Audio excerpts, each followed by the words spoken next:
You know, the common stories, 1 + 1 = 2, we get it. But all stories are really, the real genuine stories are about 1 and 1 = 3. That's what I'm interested in.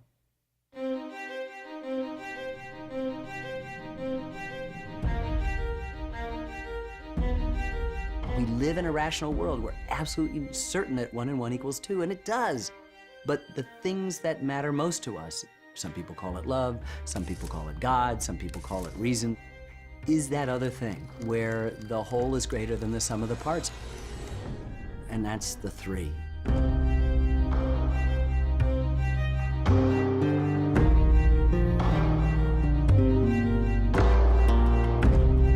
Oh, great story. They're all everywhere. There are millions of them. Abraham Lincoln wins the Civil War, and then he decides he's got enough time to go to the theater. That's a good story. When Thomas Jefferson said, "We hold these truths to be self-evident, that all men are created equal," he owned 100 human beings and never saw the hypocrisy, never saw the contradiction, and more important, never saw fit in his lifetime to free any one of them. That's a good story. You know, the stories that I like to tell are always interesting because the good guys have really serious flaws and the villains are very compelling. My interest is always in complicating things.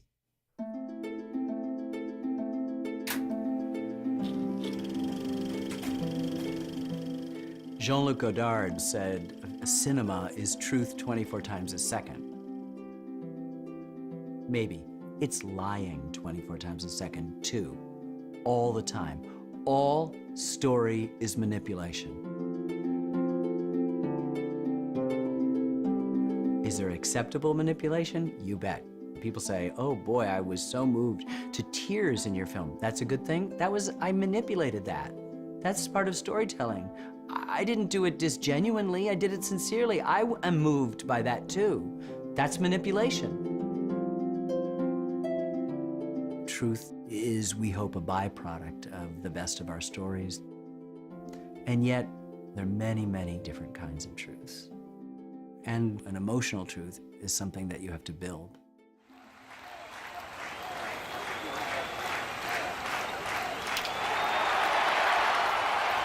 I made a film on baseball once, and it seemed to me that there was a dilemma for the racist of what to do about Jackie Robinson.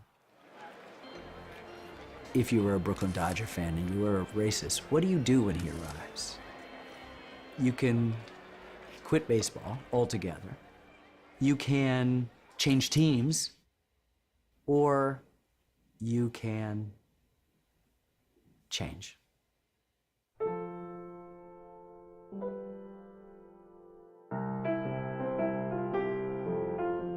And I think that the kind of narrative that I subscribe trusts in the possibility that people could change.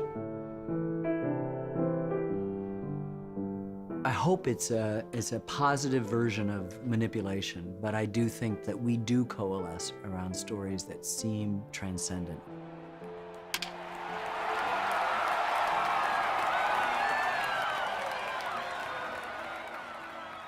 I don't know why I tell stories about history. I mean, there's kind of classic dime store, Ken Burns, wolf at the door things. My mother had cancer all of my life.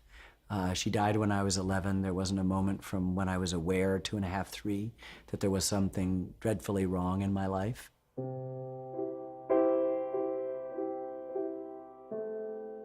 It might be that what I'm engaged in a historical pursuit is a thinly or perhaps thickly disguised waking of the dead. That I try to make Abraham Lincoln and Jackie Robinson and Louis Armstrong come alive, and it may be very obvious and very close to home who I'm actually trying to wake up.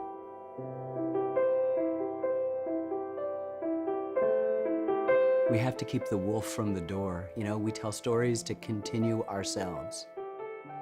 We all think an exception is going to be made in our case and we're going to live forever. And being a human is actually arriving at the understanding that that's not going to be. Story is there to just remind us that it's just okay.